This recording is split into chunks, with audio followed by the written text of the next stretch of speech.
The morning frost clung to the weathered fence posts along Maple Street in Cedar Falls, Iowa, like forgotten promises waiting to be kept. It was October 15th, 2010, and the small town was wrapped in that particular kind of autumn silence that comes just before the world prepares for winter's long sleep. The leaves had turned their brilliant oranges and deep crimsons, carpeting the sidewalks with a rustling symphony that accompanied every footstep. But there was one set of footsteps that had become as familiar to the residents of Maple Street as the morning sun itself. 4 small paws that belonged to a dog everyone simply called Rusty. Rusty wasn't anyone's dog, yet somehow he belonged to everyone. He was a medium-sized mutt, with a coat that lived up to his name, a russet brown that caught the light like burnished copper, with patches of white on his chest and the tip of his tail that seemed to flash like a beacon as he trotted down the street. His eyes held that particular intelligence that comes from surviving on one's own, alert and knowing, yet somehow still hopeful. For nearly 3 years, he had been the neighborhood's unofficial mascot, a gentle soul who had claimed the entire street as his territory, while never imposing on anyone's kindness. The residents of Maple Street had developed an unspoken routine around Rusty. Mrs. Henderson at number 412 would leave a bowl of water on her porch, refreshing it every morning with the same care she tended to her prized rose garden. The Johnsons at 418 occasionally set out leftover scraps from dinner, never too much, never too little, just enough to supplement whatever Rusty had managed to find during his daily wanderings. Children walking to school would pause to pet him, and he would accept their affection with a dignity that suggested he understood the temporary nature of such moments. Tom Martinez, who had lived at 420 Maple Street for over 2 decades, had perhaps the closest relationship with the stray. Every morning at precisely 7:30 a.m., as Tom backed his pickup truck out of the driveway to head to his job at the hardware store, Rusty would appear at the end of the street. The dog would sit perfectly still, tail wagging in a steady rhythm, watching Tom's departure with the same faithful attention a devoted pet might show. It had become such a reliable occurrence that Tom's wife, Maria, would joke that Rusty was better than an alarm clock. On that particular October morning, Tom had followed his usual routine. Coffee at 6:45, shower by 7 chow, breakfast with Maria while watching the local news, and then out to the truck. But as he reached the end of his driveway, something felt different. The morning air carried its usual crisp bite. The street was bathed in the same golden light that filtered through the maple trees, yet something essential was missing. Rusty wasn't there. Tom paused, his hand on the truck door handle, scanning the street with growing concern. It wasn't unusual for Rusty to be a few minutes late. Sometimes he would be investigating an interesting scent or accepting scratches from an early morning jogger. But as the minutes ticked by, Tom felt an unfamiliar knot forming in his stomach. He had never realized how much he had come to depend on that brief moment of connection each morning, that simple acknowledgement between man and dog that said, "I see you, and you matter." The day proceeded with an odd emptiness that Tom couldn't quite shake. At the hardware store, he found himself glancing at the clock more frequently than usual, wondering if Rusty had shown up after he left. During his lunch break, instead of eating at his usual spot in the store's back office, Tom drove home to Maple Street, hoping to catch a glimpse of the familiar russet coat. But the street was quiet, populated only by the usual suburban sounds, lawn mowers humming in the distance, children playing in backyards, the occasional car passing by. By evening, Tom's casual concern had evolved into something more serious. As he pulled into his driveway after work, he made a point of walking the entire length of Maple Street, calling out in a voice that felt foolish even to him, "Rusty, here, boy." The sound of his own voice echoing off the houses made him realize how attached he had become to a dog that wasn't even his. But that was the thing about Rusty. He had never belonged to anyone, which somehow made him belong to everyone. Maria noticed her husband's distraction during dinner. "You're worried about him," she said, not needing to specify who him was. Tom nodded, pushing his meatloaf around his plate. "It's just, he's never missed a morning. Not once in almost 3 years. Maria reached across the table and squeezed his hand. "Dogs wander, Tom. Maybe he found something interesting. Maybe someone took him in for the night." But as the days turned into weeks, and the weeks stretched into months, it became clear that Rusty hadn't simply wandered off. The dog who had been as reliable as the sunrise had vanished without a trace, leaving behind only the hollow echo of his absence. The bowl of water that Mrs. Henderson had faithfully maintained began to gather leaves. The scraps from the Johnsons' dinner table went to the garbage, instead of to the gentle creature who had accepted them with such grace. Winter arrived early that year, blanketing Cedar Falls in snow that seemed to erase not just the physical traces of Rusty's presence, but the hope that he might return. The residents of Maple Street would occasionally mention him. "Remember that stray dog?" But as time passed, even those conversations became less frequent. Life moved on, as it always does, carrying people forward into new routines and new concerns. Yet, Tom Martinez never stopped looking. Even as the seasons changed and the years accumulated, he would find himself scanning the street each morning, a small part of him still expecting to see that familiar silhouette waiting patiently at the end of the block. Some losses, he learned, leave marks that time cannot fully heal. Some absences become permanent residents in the chambers of the heart, quiet reminders of connections that mattered more than we realized while we had them. The mystery of Rusty's disappearance would remain unsolved for over a decade, buried beneath the accumulation of daily life like sediment settling at the bottom of a lake. But mysteries, like seeds, have a way of stirring to life when the conditions are right, and sometimes the most profound discoveries come from the most unexpected sources. 11 years later, the world had changed in ways both subtle and profound. The houses on Maple Street had acquired new coats of paint, different cars sat in driveways, and several of the old residents had moved away, taking their memories with them. Technology had advanced, people had aged, and the rhythms of daily life had shifted in that imperceptible way that makes the past feel like a different country entirely. But some things remained constant. The mail still needed to be delivered, and every neighborhood still had its stories, both told and untold.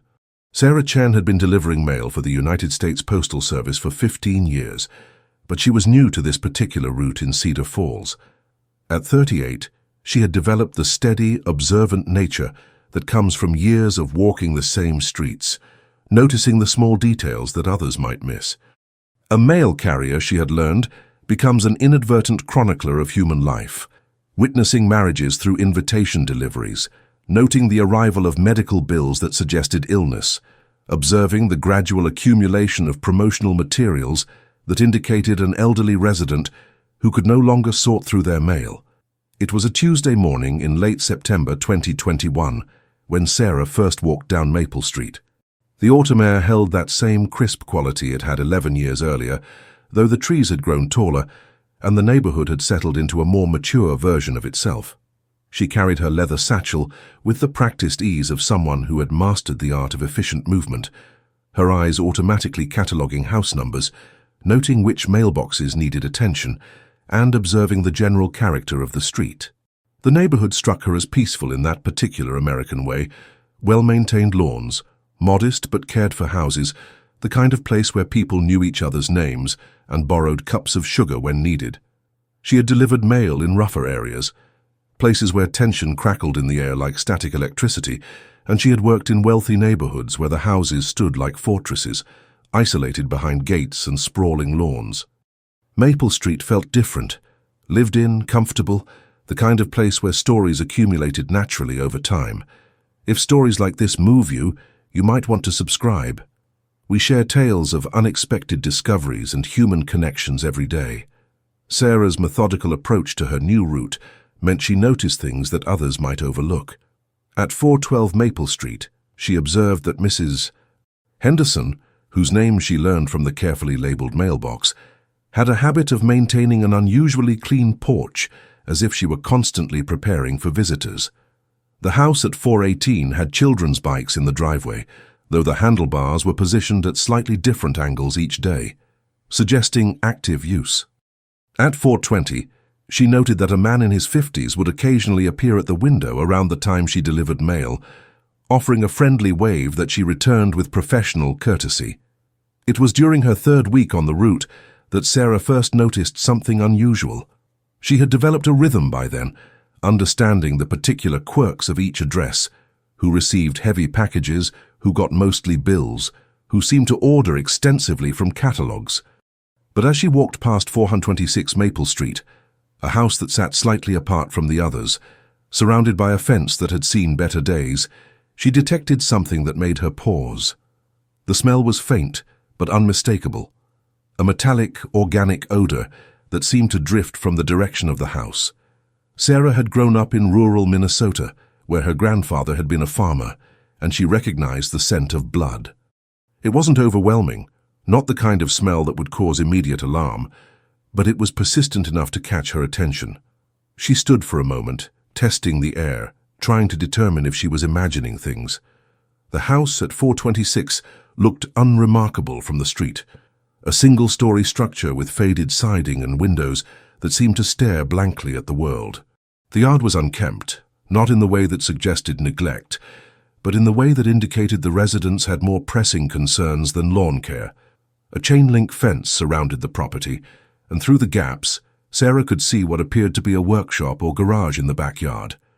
Over the following days, Sarah found herself paying closer attention to 426 Maple Street. The smell persisted, sometimes stronger, sometimes fainter, but always present.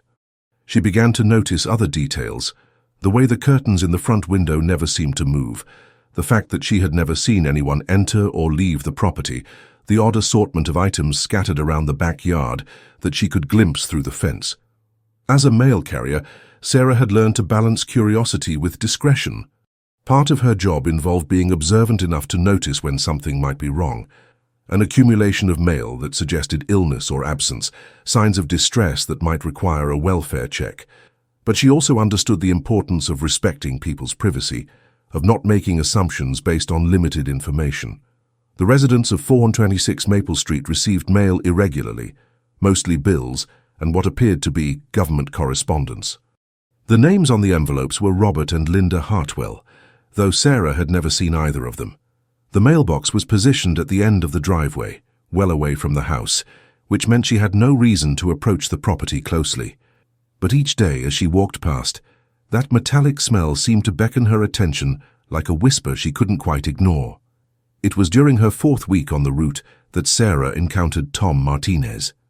He was working in his front yard, raking leaves with the methodical precision of someone who took pride in maintaining his property. When he saw her approaching, he straightened up and offered the kind of genuine smile that had become increasingly rare in her experience. "You're the new mail carrier," he said, stating the obvious in the way that people do when they're trying to start a conversation. "I'm Tom Martinez. Been living here for about 25 years now." Sarah introduced herself, appreciating the neighborly gesture. In her experience, residents usually fell into one of two categories: those who treated mail carriers as part of the landscape, barely acknowledging their existence, and those who understood that a mail carrier was a valuable member of the community fabric. Tom fell into the latter category. As they talked, Sarah learned that he had worked at the local hardware store for decades, that he and his wife Maria had raised 2 children on Maple Street, and that he had a genuine affection for the neighborhood. "It's a good street," he said, his voice carrying the authority of long observation. "Good people, mostly quiet, safe." It was as they talked that Sarah found herself asking about 426 Maple Street. "The house with the chain-link fence," she said, trying to keep her tone casual. "I've been delivering mail there, but I've never seen the residents. Are they okay?" Tom's expression shifted subtly, a shadow passing across his features. "The Hartwells," he said, his voice taking on a careful neutrality. "They keep to themselves. Have for years. Robert works nights, I think. Linda, well, she doesn't get out much." He paused, his gaze drifting toward the house in question. "They're not the most social people in the neighborhood, but they pay their bills and don't cause trouble." There was something in Tom's tone that suggested he was choosing his words carefully, that there were things he wasn't saying. Sarah had learned to read these conversational undercurrents, to understand when people were holding back information. "It's just," she said, "there's sometimes a smell, like something metallic. I wasn't sure if I should be concerned." Tom's expression became more guarded. "I wouldn't worry about it," he said, but his voice lacked conviction. "Like I said, they keep to themselves. Sometimes it's better that way." He returned to his raking with renewed focus, signaling that the conversation was over. As Sarah continued her route, she couldn't shake the feeling that Tom knew more than he was sharing. There had been something in his eyes when she mentioned the smell, a flicker of recognition that he had quickly suppressed. The interaction left her with more questions than answers, and as she walked away from 426 Maple Street that day, the metallic scent seemed stronger than ever. The weeks that followed Sarah's conversation with Tom Martinez were marked by a growing awareness that seemed to color every moment of her daily route. The scent from 426 Maple Street had become a constant presence, as familiar and troubling as a nagging worry that refuses to be dismissed. She found herself approaching the house each day with a mixture of professional duty and personal curiosity. Her senses heightened, her mind churning with questions that had no easy answers. October arrived with its usual fanfare of changing leaves and cooling temperatures. The maple trees that gave the street its name had transformed into brilliant torches of red and gold, their leaves drifting down like memories made visible. Sarah had always loved this time of year, but now she found herself associating the autumn air with something darker, more complex. The smell from the Hartwell property seemed to intensify with the changing weather, as if the cooler air was somehow concentrating the metallic odor, making it impossible to ignore. During her lunch breaks, Sarah had begun to research what she could about the Hartwell family. It wasn't stalking, she told herself, just due diligence. A mail carrier had a responsibility to be aware of potential problems on their route. Using the public records available online, she learned that Robert Hartwell was 53 years old, employed sporadically in construction work, with a history of minor legal infractions, mostly related to drinking and disorderly conduct. Linda Hartwell was 49, with no apparent employment history in recent years.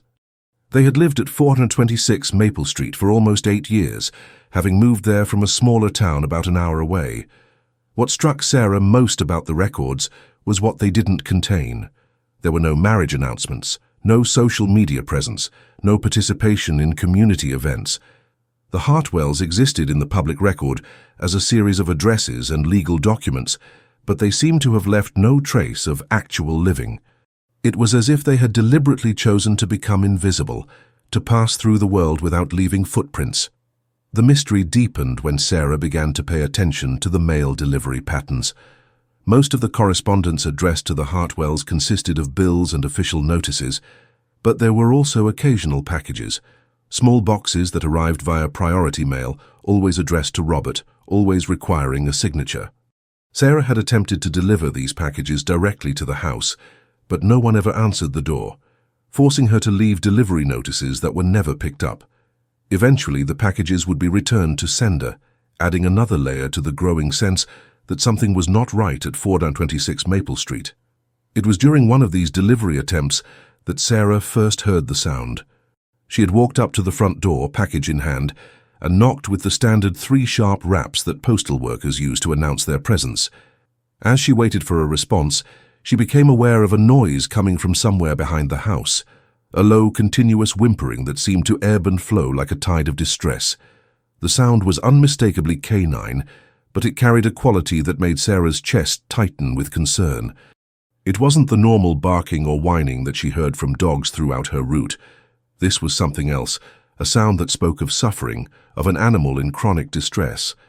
Combined with the persistent metallic smell, it painted a picture that Sarah found increasingly difficult to ignore. She stood on the front porch for several minutes, listening to the whimpering and feeling a growing sense of urgency. Professional protocol dictated that she should leave a delivery notice and move on, but every instinct she possessed was telling her that something was seriously wrong. The sound seemed to be coming from the backyard, possibly from the workshop or garage that she had glimpsed through the fence. When no one answered the door, Sarah walked around to the side of the house, following the chain-link fence that enclosed the property. The whimpering grew louder as she approached the backyard, and she could now distinguish what sounded like multiple animals in distress. Her heart rate increased as she realized the implications of what she was hearing. Through the gaps in the fence, Sarah could see more clearly into the backyard. The workshop she had noticed earlier was actually a series of makeshift pens and cages, constructed from chicken wire and scrap wood. Even from her limited vantage point, she could see movement within the enclosures. The shapes of dogs, some lying still, others moving in the restless, agitated manner of animals in distress. The metallic smell was overwhelming now, and Sarah realized with growing horror that she was looking at what appeared to be a puppy mill, or worse. The conditions were clearly substandard, with no visible food or water bowls, no shelter from the elements, and an atmosphere of neglect that spoke of long-term suffering. Some of the dogs appeared to be injured, their movements suggesting pain or illness. Sarah's training as a mail carrier had prepared her to deal with many situations, but this was beyond anything she had encountered. She pulled out her cell phone and began to take pictures through the fence, documenting what she was seeing while trying to process the magnitude of the situation. The whimpering continued, a soundtrack of misery that seemed to encompass not just the immediate suffering of the animals, but the weight of all the suffering that had gone unnoticed for so long. As she photographed the scene, Sarah noticed something that made her pause. In one of the makeshift pens, partially hidden behind a lean-to structure, she could see a dog that looked different from the others. While most of the animals appeared to be small breeds, the kind typically associated with puppy mills, this one was larger, with a coat that caught the filtered sunlight in a way that seemed familiar. She zoomed in with her phone's camera, trying to get a clearer view of the animal. The dog was lying on its side, apparently sleeping or perhaps unconscious, but there was something about its coloring that nagged at her memory. The coat appeared to be a russet brown with patches of white, and even from her limited perspective, there was something about the animal's size and build that seemed significant. Sarah found herself thinking about her conversations with the neighbors, particularly Tom Martinez. There had been something in his reaction when she mentioned the smell from the Hartwell property, a flicker of recognition that he had quickly suppressed. Now, looking at the conditions in the backyard, she wondered what the residents of Maple Street knew or suspected about their neighbors. The sound of a door slamming somewhere in the house jolted Sarah back to the present. She quickly put away her phone and moved back toward the street, her mind racing with the implications of what she had witnessed. The whimpering continued behind her, a constant reminder that she now carried the weight of knowledge that demanded action. As she walked back to her mail truck, Sarah felt the familiar burden of moral responsibility settling on her shoulders. She had stumbled upon a situation that clearly required intervention, but she also understood that her role as a mail carrier placed certain limitations on her actions. She couldn't simply trespass on private property or take matters into her own hands, but she also couldn't ignore what she had seen. The rest of her route passed in a blur of automatic actions and churning thoughts. She delivered mail with mechanical precision while her mind worked through the options available to her. By the time she returned to the post office that afternoon, Sarah had made her decision. She would report what she had seen to the appropriate authorities, but she would also continue to monitor the situation, using her daily presence on Maple Street to gather whatever additional information might be needed. That evening, as Sarah sat in her apartment and processed the day's events, she found herself thinking about the larger implications of what she had discovered. How long had the situation at 426 Maple Street been going on? How many animals had suffered in those makeshift pens? And why had no one in the neighborhood taken action sooner? The questions multiplied in her mind like ripples on a pond, each one leading to another deeper concern. Tomorrow, she would begin the process of reporting what she had witnessed, but tonight she would carry the weight of knowledge that she couldn't unknow, the burden of having seen suffering that she couldn't immediately stop. The next morning brought an unseasonable warmth to Cedar Falls, as if the weather itself was conspiring to make the world seem more normal than it actually was. Sarah had spent a restless night, her dreams filled with the sound of whimpering and images of caged animals, waking several times with the metallic scent still seeming to cling to her nostrils. She had made her decision to report what she had seen, but the weight of that knowledge sat heavily on her chest as she prepared for another day on her route. Before beginning her deliveries, Sarah stopped at the Cedar Falls Police Department, a modest building that reflected the small-town character of the community. The desk sergeant, a middle-aged man with the patient demeanor of someone who had heard every possible complaint, listened to her account with professional attention. Sarah described the sounds she had heard, the conditions she had witnessed through the fence, and the persistent smell that had first drawn her attention to the property. "We'll look into it," the sergeant assured her, making notes on a standard form. "Animal control will probably want to follow up with you, and we'll coordinate with them to investigate the situation." His tone was reassuring but not urgent, suggesting that reports of animal neglect were not uncommon in his experience. Sarah left the police station with the mixed feelings of someone who had done the right thing but wasn't sure it would be enough. Her route that morning took on a different character, now that she had officially reported the situation. As she walked down Maple Street, she found herself hyper-aware of every detail, every sound, every smell. The whimpering from the backyard of 426 seemed louder than ever, and she wondered if her heightened attention was making her more sensitive to the sounds of distress, or if the animals were somehow aware that their suffering had been witnessed. It was as she passed Tom Martinez's house that she noticed him working in his front yard again, this time trimming the hedge that separated his property from the sidewalk. He looked up as she approached, and she could see something in his expression that suggested he had been waiting for her. "Morning, Sarah," he said, using her name for the first time. "How's the route treating you?" There was something in his tone that made Sarah pause. "It's fine," she replied, but she could hear the uncertainty in her own voice. "Actually, I wanted to ask you something. Yesterday, when I mentioned the smell from the Hartwell place, you seemed like you might know something about it." Tom's hands stilled on the hedge trimmer, and he looked at her with an expression that seemed to be weighing options. "What kind of something?" he asked, his voice carefully neutral. Sarah glanced around the street, ensuring they were alone, then lowered her voice. "I reported what I saw to the police this morning. The conditions in that backyard, they're not right. Animals are suffering, and it's been going on for who knows how long."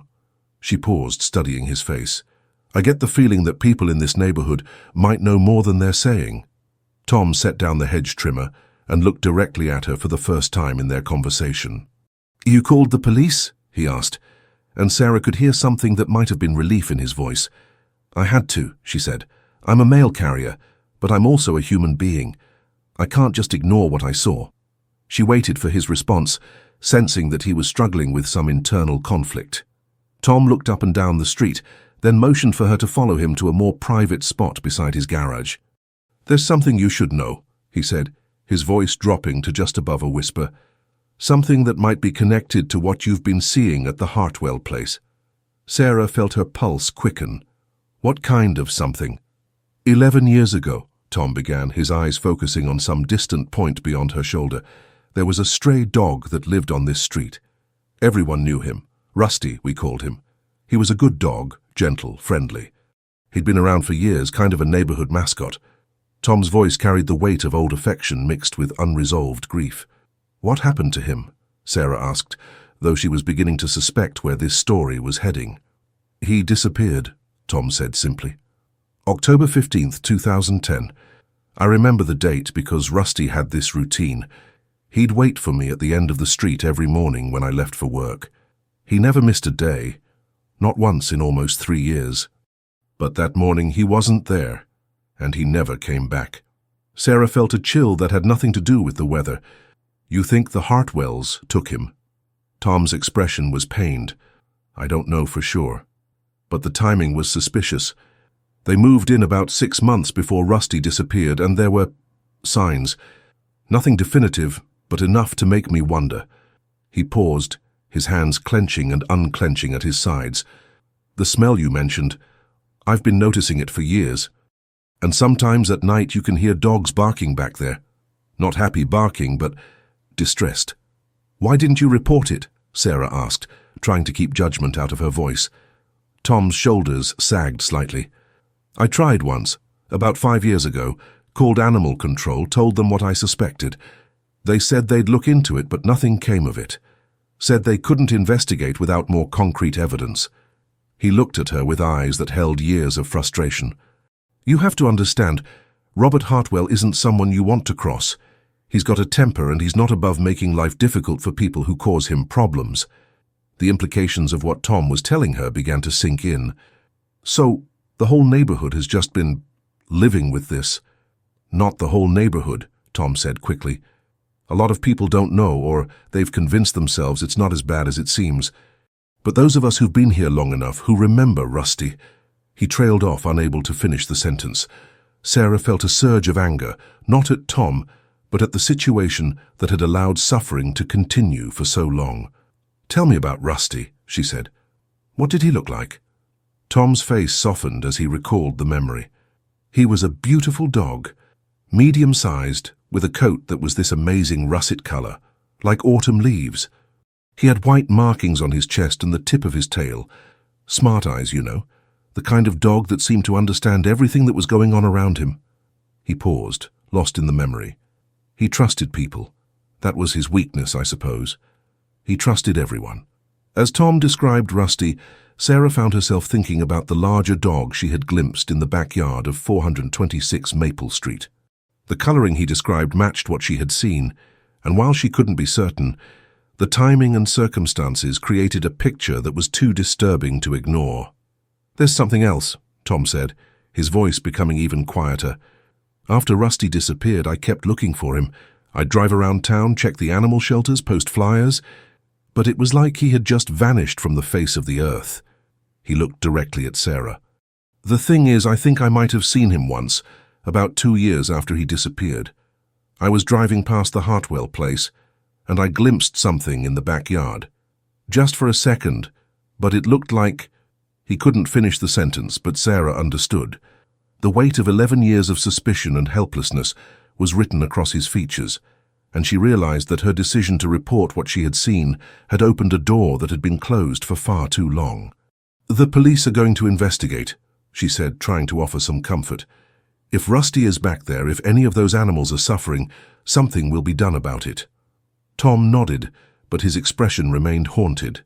"I hope you're right," he said. "I've been carrying this weight for 11 years. Every morning when I leave for work, I still find myself looking for him. Some habits die hard."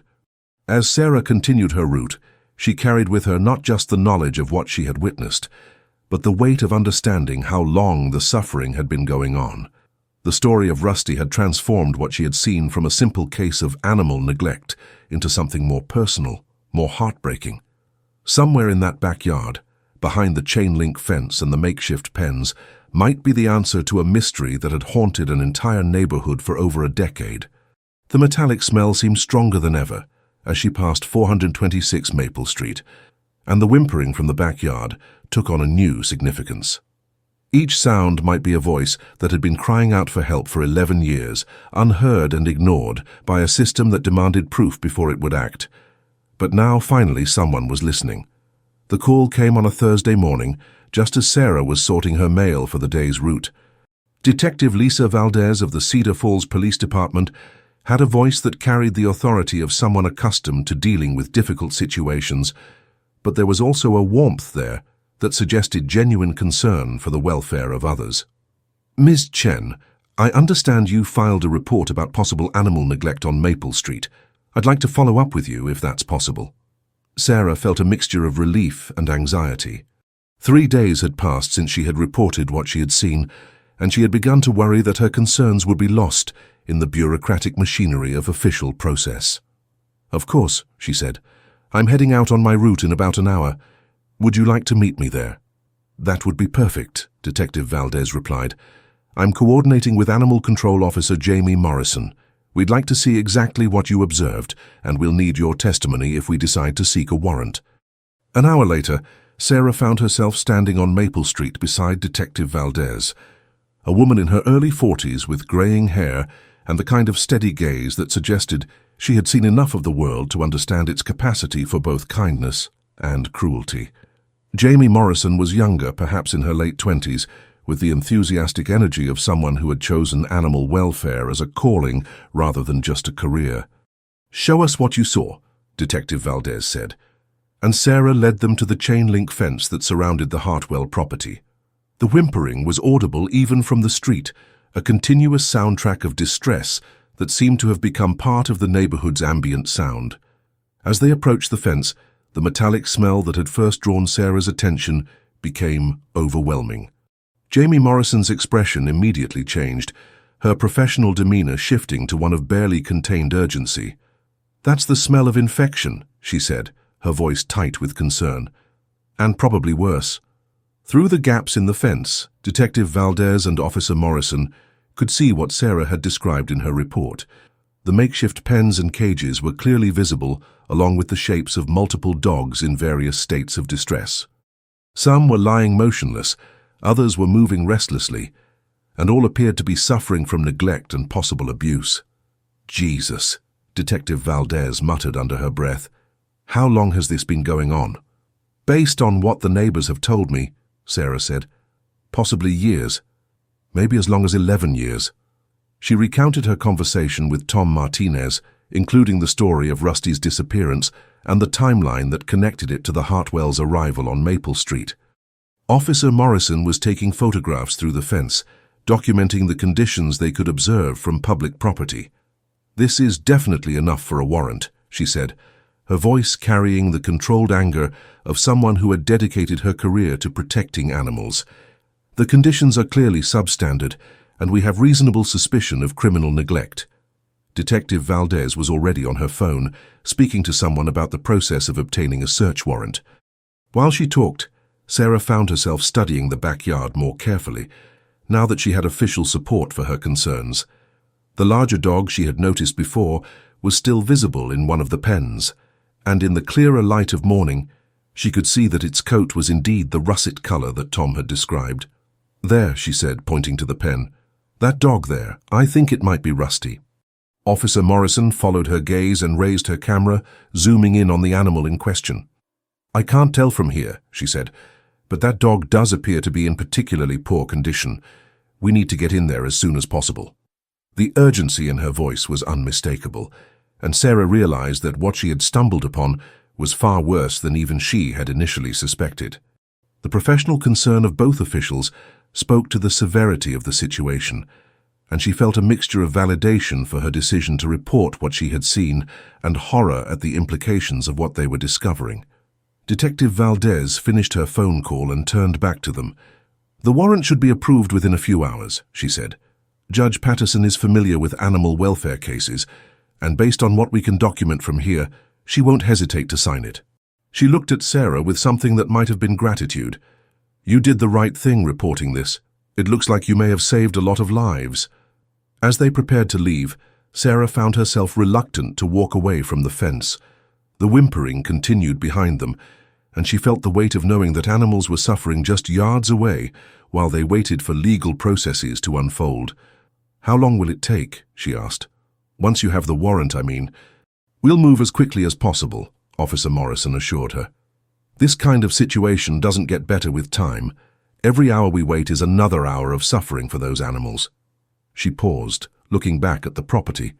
From what I can see, some of those dogs are going to need immediate medical attention. We'll have a veterinary team standing by. The rest of Sarah's route passed in a blur of automatic actions and anticipatory anxiety. She found herself checking her phone constantly, hoping for an update from Detective Valdez or Officer Morrison. The familiar routine of delivering mail felt surreal when contrasted with the knowledge that a major rescue operation was about to unfold just a few blocks away. It was during her lunch break that she received the call she had been waiting for. We have the warrant, Detective Valdez told her. We're moving in now. I thought you'd want to know. Sarah felt her heart rate increase. Would it be appropriate for me to be there? I know I don't have any official role, but actually, Detective Valdez said, it would be helpful if you could be available. If we do find the dog you think might be Rusty, we're going to need someone who can identify him. Mr. Martinez has agreed to come down as well. 20 minutes later, Sarah found herself standing across the street from 426 Maple Street, watching as a coordinated team of police officers, animal control personnel, and veterinary staff prepared to enter the property. The scene had the organized chaos of an emergency response, with multiple vehicles, officials in protective gear, and the kind of focused energy that comes when professionals are dealing with a serious situation. Tom Martinez arrived just as the team was approaching the front door of the house. He looked older than he had during their conversation, as if the weight of 11 years of suspicion and helplessness had suddenly settled on his shoulders. I never thought this day would actually come, he said to Sarah, his voice barely audible over the activity around them. The knock on the front door of 426 Maple Street echoed across the neighborhood with the authority of law enforcement. When no one immediately answered, Detective Valdez announced their presence and authority, then signaled for the door to be opened. Sarah watched from across the street as the team disappeared into the house, and within minutes she could hear the sound of voices raised in official commands. The real activity, however, was happening in the backyard. Through the chain-link fence, Sarah could see animal control officers moving through the makeshift pens, documenting conditions and beginning the process of removing the animals. Even from a distance, it was clear that the situation was every bit as serious as they had suspected. "My God," Tom whispered beside her, and Sarah realized that he was seeing for the first time the full extent of what had been happening just a few houses away from his own. The scope of the operation, the number of officials involved, the systematic way they were processing the scene, it all spoke to a level of neglect and abuse that went far beyond what either of them had imagined. Officer Morrison appeared at the fence and waved them over. "We're going to need you to look at something," she called, and Sarah felt her stomach clench with anticipation. She and Tom crossed the street and approached the gate that the officers had opened in the fence. The smell hit them immediately, not just the metallic scent that Sarah had noticed from the street, but the overwhelming odor of infection, waste, and decay. The conditions inside the pens were even worse than what they had glimpsed from outside. Dogs of various breeds and sizes were lying in their own filth, many showing signs of serious illness or injury. Some were so weak they could barely lift their heads, while others cowered in the corners of their enclosures, too traumatized to approach the humans who were trying to help them. "Over here," Officer Morrison said, leading them to one of the larger pens in the back corner of the yard. "We found this one in particularly bad shape. He's older, maybe 10 or 11 years, and he's been here for a while based on the condition of his pen." Sarah looked into the enclosure and felt her breath catch in her throat. The dog lying on a bed of soiled newspaper was clearly the animal she had glimpsed through the fence, but seeing him up close made the tragedy of his situation devastatingly real. His russet coat was matted and dull, his body was painfully thin, and his eyes held the kind of resignation that comes from years of suffering without hope of rescue. But despite the ravages of neglect and abuse, there was something unmistakable about his appearance. The white markings on his chest, though dirty and obscured, were exactly as Tom had described. The shape of his head, the set of his ears, even the way he held himself despite his obvious weakness. It all matched the description of the dog who had once been the beloved mascot of Maple Street. Tom moved closer to the pen, his hands gripping the wire fencing. "Rusty," he called softly, his voice breaking on the name. "Rusty boy, is that you?" At the sound of his voice, the dog's head lifted slightly. For a moment, his clouded eyes seemed to focus, and his tail gave the faintest twitch, not the enthusiastic wagging that had once greeted Tom's morning departures, but a weak acknowledgement that suggested some spark of recognition still remained. "It's him," Tom said, tears streaming down his face. "After 11 years, it's really him." The veterinary team moved with the swift efficiency of professionals who understood that time was a luxury these animals could not afford. Dr. Elena Rodriguez, the lead veterinarian, had arrived with a mobile unit equipped to handle emergency triage, and within minutes of entering the property, she had established a systematic approach to assessing and prioritizing the animals based on the severity of their conditions. "We've got 23 dogs total," she announced to the team, her voice carrying the clinical precision necessary to manage such a complex rescue operation, ranging in age from approximately 6 months to what appears to be 11 or 12 years, multiple cases of malnutrition, several with obvious signs of infection, and at least 3 that are going to need immediate surgical intervention. Sarah watched from her position near the fence as the veterinary team worked through each pen, documenting injuries and illnesses with the kind of methodical care that spoke to years of experience with animal rescue situations. The contrast between the chaos of the neglected backyard and the organized professionalism of the rescue effort was stark, and she found herself simultaneously heartbroken by what she was witnessing and grateful that these animals were finally receiving the help they desperately needed. Tom had not moved from his position beside Rusty's pen. He knelt on the ground, speaking in soft, reassuring tones to the dog who had been missing from his life for over a decade. "How you're going to be okay now, boy," he murmured, his voice thick with emotion. "No one's going to hurt you anymore. We're going to take care of you." Dr. Rodriguez approached with a gentle but professional demeanor. "Sir, I'm going to need to examine him now. From what I can see, he's severely malnourished and dehydrated, and there are signs of chronic infection. We need to get him to the clinic as soon as possible." As the veterinarian carefully entered the pen, Rusty's reaction was heartbreaking to witness. Despite his weakness, he tried to shrink away from her approach, his body language speaking to years of learned fear and distrust. It was clear that his experience of human contact had been largely negative, and even the gentle approach of someone trying to help triggered a defensive response. "It's okay, Doctor," Rodriguez said softly, moving slowly and allowing Rusty to catch her scent before attempting any contact. "I know you're scared, but we're here to help." Her voice carried the kind of calm authority that animals seem to recognize instinctively, and gradually, Rusty's trembling began to subside. The examination was brief but thorough, and Dr. Rodriguez's expression grew increasingly grave as she assessed his condition. Severe malnutrition, chronic dehydration, what appears to be an untreated infection in his left rear leg, and extensive dental problems consistent with years of poor nutrition and care, she reported to Officer Morrison, who was documenting each animal's condition for the official report. "What's his prognosis?" Tom asked, his voice barely audible.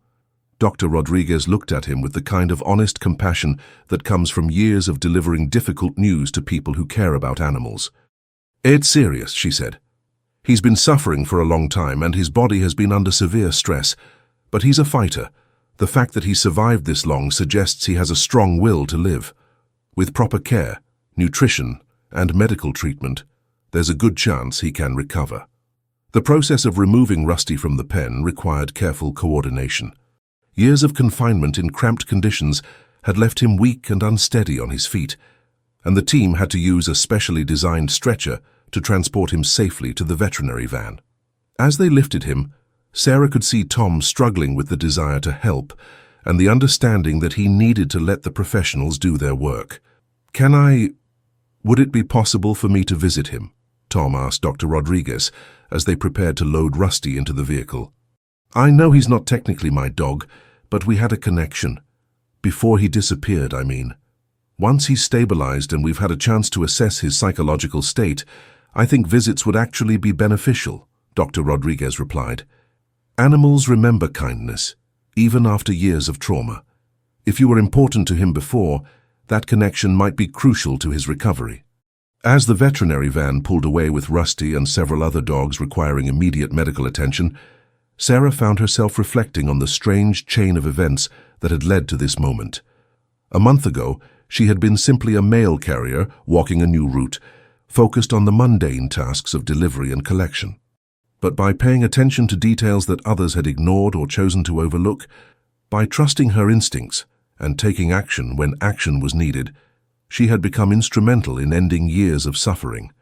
The investigation of the house itself revealed additional evidence of the systematic neglect and abuse that had been taking place. Robert and Linda Hartwell were taken into custody, facing charges that included animal cruelty, operating an illegal breeding facility, and multiple violations of municipal ordinances related to animal welfare. The evidence gathered from the property painted a picture of a puppy mill operation that had been generating income through the sale of puppies while keeping the breeding animals in conditions that could only be described as torture. "They've been at this for years," Detective Valdez explained to Sarah and Tom as the last of the animals were being loaded into transport vehicles. "We found records going back almost to when they first moved to this address. Based on what we can piece together, they were probably generating significant income from puppy sales while spending virtually nothing on proper care for the animals." The scope of the operation was staggering. In addition to the 23 dogs found on the property, investigators discovered evidence suggesting that dozens of other animals had passed through the facility over the years. Some had presumably been sold as puppies, but others had likely died from neglect or been disposed of when they were no longer useful for breeding purposes. "What about prosecution?" Tom asked, his voice carrying years of frustration that were finally finding an outlet. "What kind of charges are they facing?" "Serious ones," Detective Valdez assured him. "This isn't a simple case of neglect. This is systematic abuse for profit. The district attorney is treating it as a felony case, and with the evidence we've gathered, conviction is almost certain." She paused, looking around the now empty backyard. They won't be in a position to harm animals again for a very long time. As the official vehicles began to leave the scene, Sarah found herself standing with Tom in front of 426 Maple Street, looking at a property that had been transformed from a source of hidden suffering into simply another house on a quiet suburban street. The silence felt strange after hours of activity, but it was a peaceful silence rather than the oppressive quiet that had hidden years of cruelty. "I keep thinking about all the mornings I drove past here," Tom said, his voice filled with regret. "All the times I wondered if Rusty was back there, suffering, while I went on with my normal life. I should have done something sooner." Sarah understood his guilt, but she also recognized the complexity of the situation he had faced. "You couldn't have known for certain," she said, "and you did try to report it. Sometimes it takes the right person at the right time, with the right kind of evidence to make things happen." "You were that person," Tom replied, looking at her with genuine gratitude. "If you hadn't been observant enough to notice the smell, persistent enough to investigate, brave enough to report what you saw, Rusty might have died in that pen. All of those animals might have died." As they walked back toward their respective homes, Sarah reflected on the unpredictable nature of human connection and moral responsibility. She had come to Maple Street as simply a mail carrier doing her job, but through paying attention to details and trusting her instincts, she had become part of a story that had been unfolding for over a decade. The rescue of Rusty and the other animals was not just a victory for animal welfare. It was a reminder that ordinary people, performing ordinary jobs, sometimes have the power to change lives in extraordinary ways. The metallic smell that had first drawn her attention to 426 Maple Street was gone now, replaced by the clean autumn air that carried the promise of healing and renewal. But Sarah knew that the memory of what she had witnessed would stay with her forever, a reminder of the importance of paying attention to the world around us and acting when action is needed. The Cedar Falls Animal Hospital had become a place of transformation in the weeks following the rescue. Dr. Rodriguez and her team had converted an entire wing of the facility into a specialized recovery area for the animals rescued from 426 Maple Street, creating individual spaces designed to meet the specific needs of dogs who had endured years of trauma and neglect. Rusty's recovery had become something of a community effort. Word of his story had spread throughout Cedar Falls, and the local newspaper had run a feature article about the dog who had disappeared 11 years earlier, only to be found in conditions that no animal should ever endure. The response from the community had been overwhelming, with donations of food, bedding, toys, and medical supplies pouring in to support not just Rusty's recovery, but the rehabilitation of all the rescued animals. Sarah had become a regular visitor to the hospital, stopping by each evening after completing her mail route to check on Rusty's progress. The transformation she witnessed was both heartbreaking and inspiring. The emaciated, fearful animal who had been carried out of that filthy pen was slowly emerging as the intelligent, gentle dog that Tom remembered from 11 years earlier. "He's making remarkable progress," Dr. Rodriguez told Sarah during one of her visits. "Physically, he's responding well to the nutrition and medical treatment. The infection in his leg is clearing up, and he's gaining weight steadily. But the psychological recovery is going to take more time." Sarah could see what she meant. While Rusty was clearly growing stronger, his behavior still reflected the trauma of his captivity. He startled at sudden movements, cowered when new people approached, and showed signs of anxiety whenever he was moved from one location to another. The trust that had once made him a beloved neighborhood mascot had been systematically destroyed by years of abuse and neglect. Tom's visits had become the highlight of Rusty's days. The connection between them was unmistakable.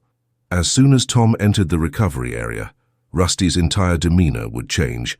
His tail would begin a tentative wagging, his ears would perk up, and he would move toward the front of his enclosure with something that resembled hope.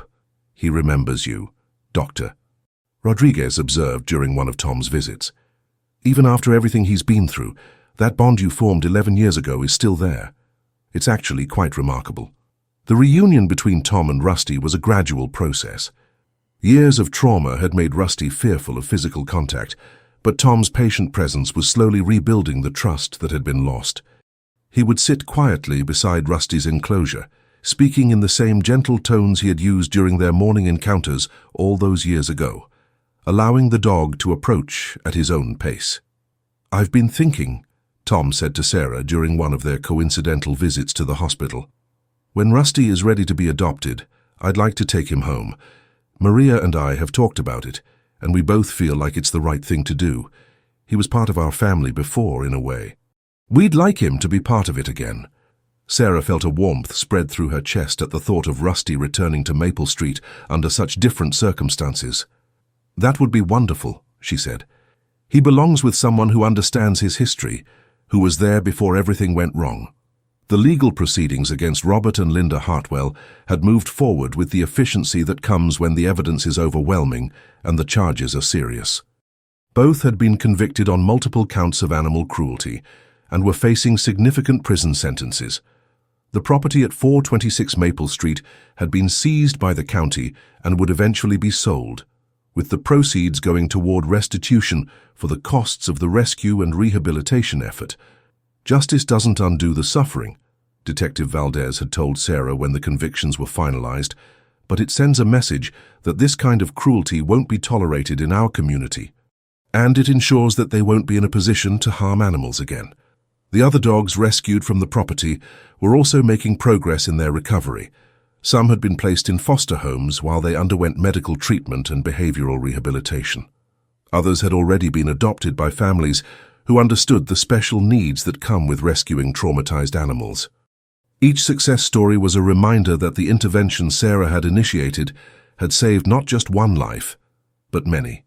It was on a crisp November morning that Dr. Rodriguez finally declared Rusty ready for adoption. His physical recovery was nearly complete. He had gained back most of the weight he had lost, his infections had healed, and his dental problems had been addressed. More importantly, his psychological state had improved to the point where she felt he could handle the transition to a home environment. "He's going to need patience and consistency," she explained to Tom during the adoption meeting. "Years of trauma don't disappear overnight, and there may be setbacks.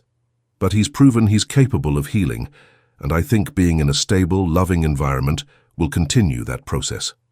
The paperwork was completed with the efficiency that seemed almost anticlimactic, given the magnitude of what it represented. Tom Martinez was officially adopting the dog who had once been his unofficial morning companion, bringing home an animal who had survived more than a decade of separation and suffering to find his way back to the street where his story had begun. Sarah was there for Rusty's homecoming, standing with Maria Martinez on the front lawn of 420 Maple Street as Tom carefully carried the dog from his truck to the house. Rusty seemed to recognize his surroundings, his head lifting as he took in the familiar sights and smells of the neighborhood that had once been his territory. "Welcome home, boy," Tom said softly as he set Rusty down on the grass of his front yard. "You're safe now. You're finally home." Rusty took a few tentative steps, his nose working as he processed the familiar scents of Maple Street. Then, for the first time since his rescue, his tail began to wag with something approaching the enthusiasm that Tom remembered from 11 years earlier. It wasn't the same exuberant joy he had once displayed, that might never fully return, but it was genuine happiness, the first sign that healing was truly possible. As Sarah watched the reunion unfold, she reflected on the strange journey that had brought them all to this moment. A routine mail delivery had become an investigation, which had become a rescue, which had become a story of redemption that would be told in Cedar Falls for years to come. The metallic smell that had first caught her attention was gone, replaced by the clean autumn air and the possibility of new beginnings. The house at 426 Maple Street stood empty now, its windows reflecting the sky like blank eyes that no longer held secrets. In time, new residents would move in, people who would have no knowledge of what had taken place in that backyard. The suffering that had been hidden there would become just another layer in the accumulated history of the neighborhood, remembered by fewer and fewer people as the years passed. But Rusty's story would continue. Each morning, as Tom Martinez backed his truck out of the driveway at 420 Maple Street, he would have a companion waiting for him, not at the end of the street as before, but safely inside the fence of his own front yard. The routine they had shared 11 years earlier would be different now, shaped by the knowledge of what they had both endured during their separation, but it would be theirs once again. Spring arrived early in Cedar Falls that year, bringing with it the kind of renewal that seems to whisper promises of better days ahead. The maple trees that lined the street had begun to bud, their branches reaching toward a sky that seemed more blue than it had in months. For Sarah Chen, now completing her first full year on the Maple Street route, the changing season marked not just the passage of time, but the completion of a story that had fundamentally changed her understanding of what it meant to pay attention to the world around her. It had been 4 months since Rusty had come home to live with Tom and Maria Martinez, and the transformation in both the dog and his new family had been remarkable to witness. What had begun as a tentative reunion between a man and a traumatized animal had evolved into something deeper, a bond forged not just by shared affection, but by the knowledge of what they had endured during their separation. Sarah's daily route now included a new ritual. Each morning, as she approached 420 Maple Street, she would look for Rusty in the Martinez's front yard. He was always there, lying in the sunshine, or exploring the carefully maintained garden that Maria had expanded to include several raised beds where Rusty could safely wander. His recovery had continued steadily, and while he would always bear the invisible scars of his captivity, he had reclaimed much of the gentle dignity that had made him beloved by the neighborhood 11 years earlier. The relationship between Rusty and his new family had required patience and understanding from everyone involved. There were still moments when unexpected sounds would cause him to startle, times when he would retreat to the corner of the yard if too many people gathered nearby. But there were also mornings when Sarah would see him playing with a tennis ball, afternoons when she would spot him sunbathing on the porch with the contentment of an animal who finally understood that he was safe. "He's teaching us as much as we're teaching him," Maria Martinez had told Sarah during one of their conversations over the fence. "Patience, mostly, and gratitude for simple things. You don't realize how much you take for granted until you see someone learning to trust the world again." The other animals rescued from 426 Maple Street had also found their way to new lives. Dr. Rodriguez had shared updates with Sarah about their progress. Some had been adopted by families in Cedar Falls, others had been placed with rescue organizations in neighboring towns. Each success story was a reminder of the ripple effects that had followed from Sarah's decision to investigate that metallic smell and trust her instincts about what she was witnessing. The property at 426 Maple Street had indeed been sold, and the new owners had no knowledge of its dark history. They were a young couple with 2 small children, and Sarah had watched them gradually transform the backyard from a site of suffering into a place where laughter echoed and swing sets cast shadows on grass that was once again green and healthy. The house itself seemed lighter somehow, as if the removal of cruelty had allowed sunlight to penetrate spaces that had been dark for too long. The legal proceedings against Robert and Linda Hartwell had concluded with prison sentences that reflected the severity of their crimes. They would spend the next several years behind bars, and upon their release, they would be permanently banned from owning or caring for animals. It was justice, though Sarah sometimes reflected that no amount of punishment could truly balance the scales against 11 years of systematic suffering. The story of Rusty's rescue had become part of the local folklore, retold in coffee shops and community meetings as an example of how ordinary people could make extraordinary differences. Sarah had been recognized by the city council for her role in exposing the situation, an honor that made her uncomfortable, but which she accepted in recognition of all the people who had contributed to the rescue effort.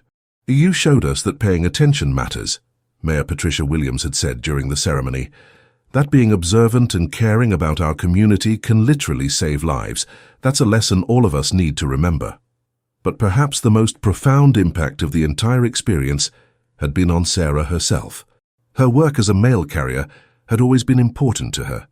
She understood that she provided an essential service, connecting people to information and maintaining the communication networks that held communities together.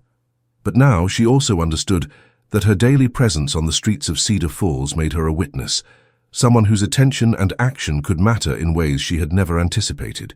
She had developed new habits during her routes, paying closer attention to the subtle signs that might indicate problems, mail accumulating in boxes that suggested elderly residents might need help, properties that showed signs of neglect or distress. situations that might require intervention or support. She had become more than just a deliverer of mail. She had become a guardian of community welfare, someone who understood that caring for others required active engagement rather than passive observation.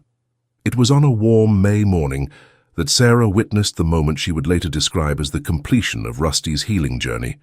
She was approaching the Martinez house when she saw Tom working in his front yard, planting flowers in the beds that Maria had designed. Rusty was nearby, lying in his favorite spot under the shade of the maple tree, watching the activity with the peaceful attention of an animal who felt secure in his environment. As Sarah drew closer, she noticed a small child from the neighboring house approaching the fence that separated the two properties. The little girl, who couldn't have been more than 5 years old, was holding a dandelion and speaking in the gentle tones that children naturally use with animals. "Hi, doggy," she said softly, extending the flower toward Rusty.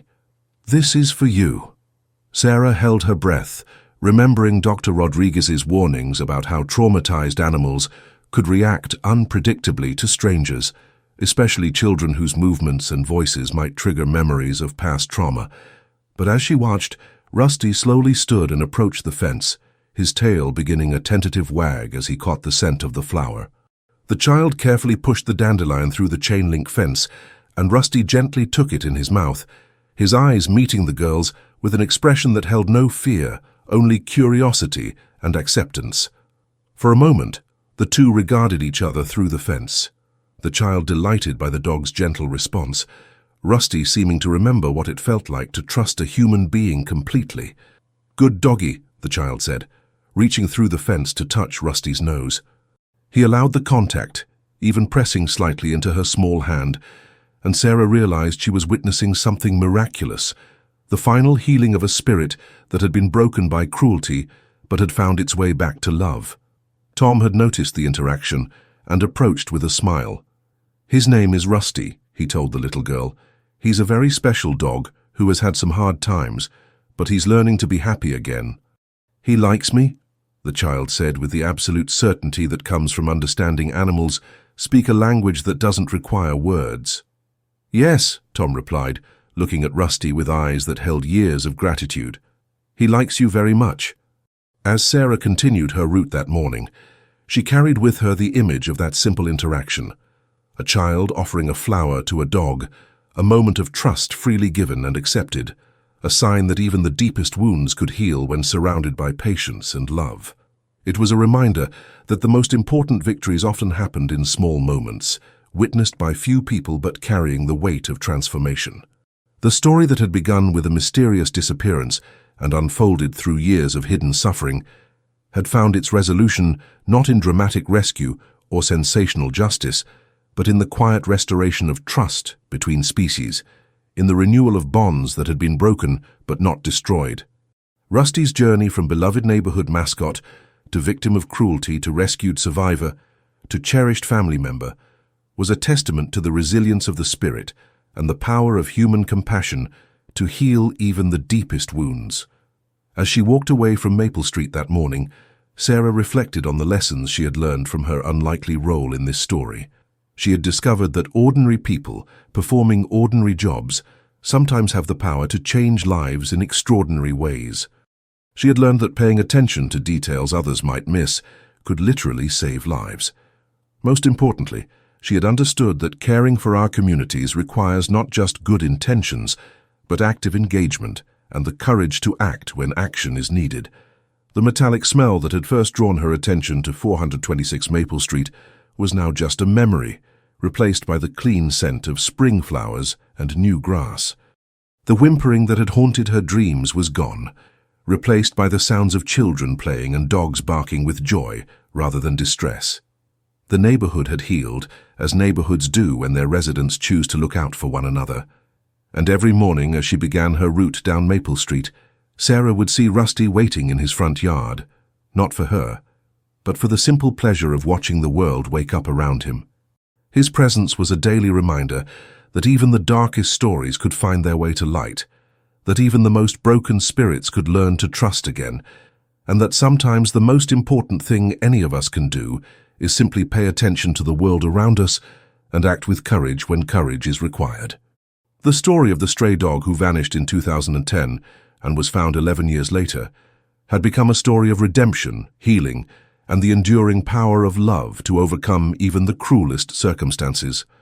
It was a story that would be told in Cedar Falls for years to come, a reminder that miracles sometimes come in the form of ordinary people who choose to care about the extraordinary suffering of others.